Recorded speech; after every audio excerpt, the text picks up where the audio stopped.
Gujarat spark today news update નવસારીથી સામે આવી રહી છે। તાપી રિવર લિંકને લઈને રાજકારણ ગરમાયું છે। કેન્દ્રીય જળશક્તિ મંત્રી સી આર પાટીલના નિવેદન બાદ વલસાડ સાંસદ ધવલ પટેલે નિવેદન આપ્યું છે। પાર તાપી રિવર લિંક પ્રોજેક્ટને લઈને પ્રેસ કોન્ફરન્સ કરવામાં આવી છે। આ યોજના 2022માં રદ થઈ ચૂકી છે અને આવી કોઈ યોજના આવવાની જ નથી।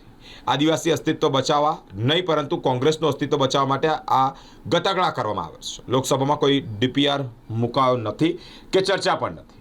ડેમ બચાવો સંઘર્ષ સમિતિના લોકો અમારી સાથે સંપર્કમાં છે, તેમને પણ તે અંગે માહિતી આપીશ। લિખિતમાં અમે કોંગ્રેસ પાસે માંગે છે કે અમારી સરકારે કોઈ બજેટ આપ્યું હોય અને આ પ્રોજેક્ટ અને જાહેરાત કે નોટિફાઈડ આપ્યું હોય તો તે બતાવે।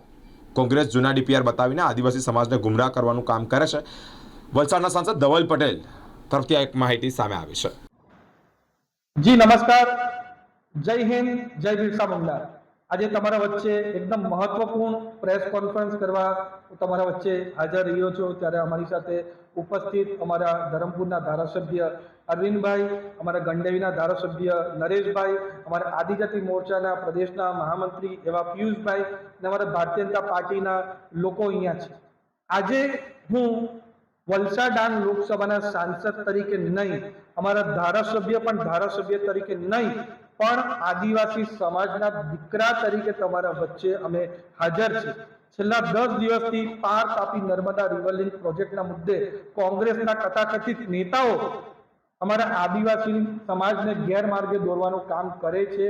આજે અમારા દેશના કેન્દ્રના જલશક્તિ મંત્રી, પ્રદેશ અધ્યક્ષ અને નવસારીના સાંસદ સી આર પાટીલ સાહેબે ઓન રેકોર્ડ બયાન આપ્યું છે કે પાર Tapi Narmada river link project થવાનો નથી। એ 2022માં જ રદ કરવા દેવામાં આવ્યો હતો અને આજે હું પાછો તમારા વચ્ચે આદિવાસી સાંસદ તરીકે, આદિવાસી સમાજના દીકરા તરીકે કહું છું કે પાર Tapi Narmada river link project થવાનો નથી। આવી અમારી કેન્દ્ર સરકાર અને રાજ્ય સરકારની કોઈ પણ યોજનાના નથી। આ બધા ખાલી ગતકડા કરીને જે 2022માં અમારી ગુજરાતમાં ભારતીય જનતા પાર્ટીની 27માંથી 23 વિધાનસભામાં સીટ આવી, લોકસભામાં 4માંથી 4 અમારા આદિવાસી સાંસદો આવ્યા, 5મી ભરૂચની સીટ પર અમારા મનસુખભાઈ જીત્યા અને જે હાર આ પારખી લીધી છે એના પછી કોંગ્રેસ અને આમ આદમી પાર્ટીના લોકો અમારા આદિવાસી સમાજને ગેરમાર્ગે દોરવા માટે આ બધા ગતકડા કરે છે। આવી કોઈ પણ જાતની યોજના અમારા આદિવાસી સમાજનું કોઈ અહિત થાય એવી અમારી સરકાર કોઈ પણ દિવસ કામ કરવાની નથી। અમારા નરેન્દ્ર મોદી સાહેબની સરકાર તો પહેલેથી જ અમારા આદિવાસી સમાજનો કઈ રીતના સર્વાંગી વિકાસ થઈ શકે, એમનું કલ્ચર, અમારી સંસ્કૃતિ કઈ રીતે ઉપર આવી શકે એના માટે કામ કરે છે। પણ આ રિયલમાં એમ કોંગ્રેસ પૂરું પ્રોપોગેન્ડા અને ટેગલાઇન ચલાવે છે કે આદિવાસીની અસ્મિતાની બચત કરવાની લડાઈ, બચાવ કરવાની લડાઈ છે, પણ આદિવાસી સમાજની અસ્મિતાની બચાવ કરવાની લડાઈ નથી, પણ આ કોંગ્રેસની અસ્મિતાની બચાવ કરવાની લડાઈ છે। કોંગ્રેસનું અસ્તિત્વ જોખમમાં આવી ગયું છે। 2022ની ચૂંટણી, 24ની ચૂંટણી એ બધામાં એમણે જે કારમી હાર થઈ છે અને 2024 લોકસભા ઇલેક્શન પછી પણ જે બધા લોકલ બોડીના ઇલેક્શન આવે છે, નગરપાલિકાના ઇલેક્શન હોય કે પછી તાલુકા પંચાયત, જિલ્લા પંચાયતના બાયપોલ હોય, બધામાં જ આદિવાસી વિસ્તારમાં કોંગ્રેસની કારમી હાર થઈ છે અને એ વાત પણ નક્કી થઈ કે 2027માં પણ હવે ભારતીય જનતા પાર્ટીના ધારાસભ્ય દેડિયાપાડામાં પણ આવવાના છે અને વાંસદામાં પણ આવવાના છે। એટલે પોતાનું અસ્તિત્વ જોખમમાં આવી ગયું છે અને અમે વિકાસના કામ છેલ્લા 1 વર્ષમાં કર્યા, એના લીધે હવે છેલ્લો એમનો સહારો છે કે પાછો આ મુદ્દે એ અમારા આદિવાસી સમાજને ગુમરાહ કરે એના માટે આ પૂરું છે। એટલે પાછો તમને ઓન રેકોર્ડ કહું છું કે અમારી સરકાર, કેન્દ્ર સરકાર કે રાજ્ય સરકાર પાર Tapi Narmada river link project કરવાની નથી। અમે આદિવાસી સમાજના છે, આદિવાસી સમાજનું પ્રતિનિધિત્વ પૂરા ગુજરાતમાં અને દક્ષિણ ગુજરાતમાં કરીએ છીએ અને અમે પણ તમારી સામે ગેરંટી ઓન રેકોર્ડ આપીએ છીએ કે અમારા નરેન્દ્ર મોદી સાહેબના સૂચનથી Par Tapi Narmada river link project 2022માં જ રદ થઈ ગયું। તો અમારા મુખ્યમંત્રી અમારા ભૂપેન્દ્ર પટેલ સાહેબ અને સાથે જ અમારા જલશક્તિ મંત્રાલય ત્યારે પ્રદેશ અધ્યક્ષ જે હતા અમારા સી આર પાટીલ સાહેબે ત્યારે પણ પ્રેસ કોન્ફરન્સ કરીને બયાન આપ્યું હતું કે પાર Tapi Narmada river link project રદ થઈ ગયો છે। એના પછી કોઈ પણ જાતની હિલચાલ આ વિશે કેન્દ્રમાં થઈ નથી અને હું કોંગ્રેસ વાળાને કહેવા માંગુ છું કે તમે જૂના ડીપીઆર નો સહારો લેવ છો, લોકસભામાં સહારો લો છો। લોકસભામાં ડીપીઆર કોઈ પણ દિવસે ડિસ્કશન થતું નથી, સવાલ જવાબ થાય પણ ડીપીઆર કોઈ ડિટેલમાં ડિસ્કશન, એટલે લોકોને ગેરમાર્ગે દોરવાનું બંધ કરે। હું કોંગ્રેસ વાળાને કહેવા માંગુ છું સામેથી કે તમારી પાસે કોઈ પણ જાતનું સર્ક્યુલર નોટિફિકેશન હોય કે તેમાં કહી કે કેન્દ્ર સરકાર કે જલ શક્તિ મંત્રાલય આ પાર Tapi Narmada river link project કરવાના છે, એમાં આટલા પૈસા અમારી સરકારે એલોકેટ કરી દીધા હોય, એવા કોઈ પણ જાતનું એલોકેશન થયું નથી. પ્રોજેક્ટ કોઈ પણ કરવાનો હોય એના માટે એલોકેશન કરવું પડે, આવું એલોકેશન થયું જ નથી, કારણ કે પ્રોજેક્ટ 2022માં રદ થઈ ગયો છે. એટલે આ આદિવાસી સમાજના લોકોને, ખાસ કરીને વલસાડ ડાંગ લોકસભાના લોકોને હું કહેવા માંગુ છું કે ખાલી ફક્ત ને ફક્ત તમને ઉશ્કેરણી કરવા માટે, તમને ગેરમાર્ગે દોરવા માટે આ પૂરો પ્રયાસ ચાલી રહ્યો છે.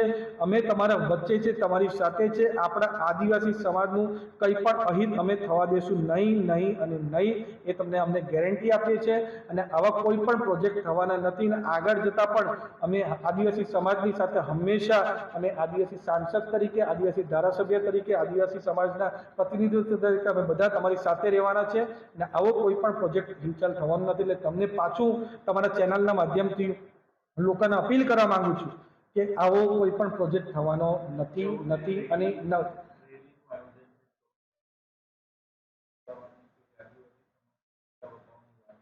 આદિવાસી સમાજના માટે નથી. આ કોંગ્રેસની અસ્મિતા અને અસ્તિત્વ બચાવવા માટે એ રેલી અને ગતકડા કરે છે. જ્યારે ઓન રેકોર્ડ અમારા જલશક્તિ મંત્રાલયના મંત્રી, કેબિનેટ મંત્રી CR પાટીલ સાહેબ રેકોર્ડ પર કહેતા હોય કે આવો કોઈ પણ જાતનો પ્રોજેક્ટ થવાનો નથી, એટલે આપણે સમજ્યો કે પ્રોજેક્ટ થવાનો નથી. 2022માં જ રદ થઈ ગયો. અને તમને જેમ વાત કરી કે કોંગ્રેસ સર્ક્યુલર કે નોટિફિકેશન કે પ્રોજેક્ટ ફંડિંગ થયું હોય એવું એલોકેશન બતાવી દઈ, એવું કોઈ પણ વસ્તુ થયું નથી.